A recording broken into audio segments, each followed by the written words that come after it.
नमस्कार दोस्तों, क्या आपने कभी गौर किया है कि आउटसोर्सिंग कर्मचारी जब अपना वेतन देखते हैं तो उसमें महीने के 26 दिन ही गिने जाते हैं, जबकि महीने में तो 30 या 31 दिन होते हैं। तो अब सवाल उठता है, बाकी के 4-5 दिन का क्या हुआ?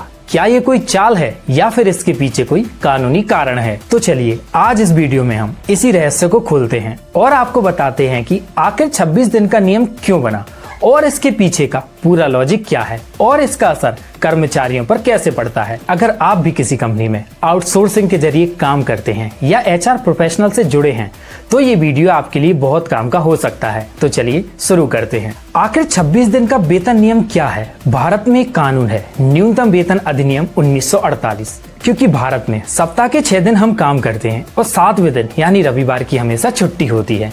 महीने में हम देखें तो 30 दिन होते हैं। यदि 30 को हम 7 से भाग देते हैं तो 4.3 हफ्ते निकलकर सामने आते हैं। यानी 4.3 का हम 6 से गुणा करते हैं तो लगभग 26 दिन ही होते हैं। और इसी 26 दिन की बेसिक गणना को ही सरकारी और आउटसोर्सिंग एजेंसियों ने अपनाया है। चलो अब हम बात करते हैं आखिर वेतन की गणना होती कैसी है। इसे हम एक उदाहरण से समझ सकते हैं।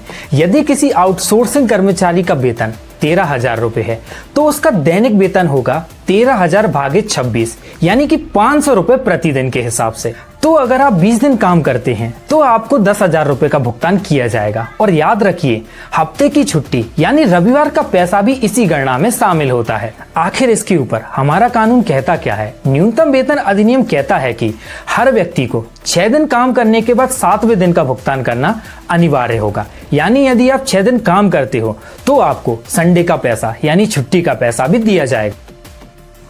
सुप्रीम कोर्ट और केंद्र सरकार दोनों ने ही 26 दिन के फॉर्मूले को मान्यता दी है। अगर कोई कंपनी 30 दिन को आधार मानकर वेतन काटती है तो वह कानून का उल्लंघन करती है और इसके लिए उस पर कानूनी कार्यवाही की जा सकती है। अभी कुछ दिनों पहले ही यूपी सरकार ने एक नया फैसला लिया है जिसमें 1 जुलाई 2025 से आउटसोर्सिंग कर्मचारियों का न्यूनतम वेतन 18,000 रुपए प्रति माह कर दिया गया है।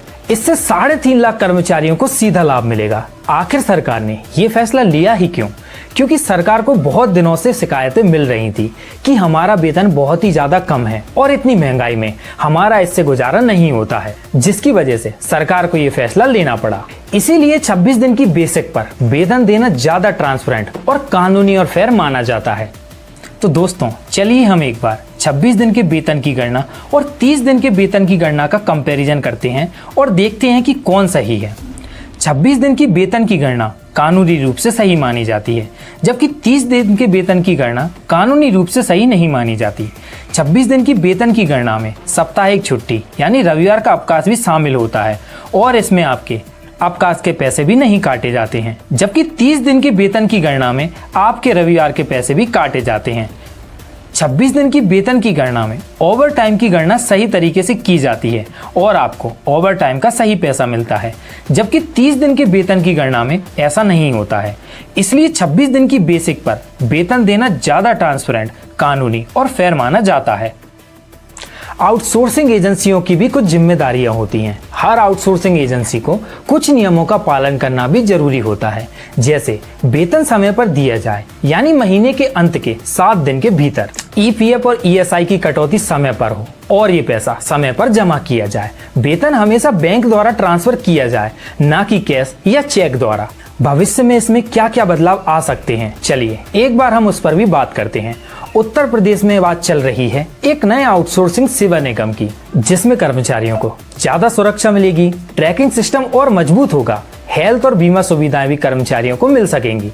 उत्तर प्रदेश की नीतियों को देखकर भी अब दूसरे राज्य भी इस दिशा में कदम उठा रहे हैं, जिससे आउटसोर्सिंग कर्मचारी भी स्थायी कर्मचारियों जैसा सम्मान पा सकें। तो दोस्तों अब आप समझ गए होंगे कि 26 दिन का वेतन कोई चाल नहीं है, ये एक सिस्टम है जो आपके हक की रक्षा करता है। याद रखिए, 26 दिन की गणना कानून के द्वारा स्वीकृत है। छुट्टी का पैसा भी इसी में शामिल होता है। अगर 30 दिन को आधार मानकर वेतन काटा जाए तो आप सवाल भी उठा सकते हैं। अगर आपको ये जानकारी फायदेमंद लगी हो तो वीडियो को लाइक कीजिए, शेयर कीजिए और कमेंट में बताइए कि आप किस राज्य में आउटसोर्सिंग कर्मचारी हैं और क्या आपको पूरा वेतन मिल रहा है। और हाँ, सब्सक्राइब करना मत भूलिए ताकि अगली बार जब हम कुछ नया लेकर आएं तो आप सबसे पहले देखें। धन्यवाद। जय हिंद। हम आपसे फिर मिलेंगे अगले वीडियो।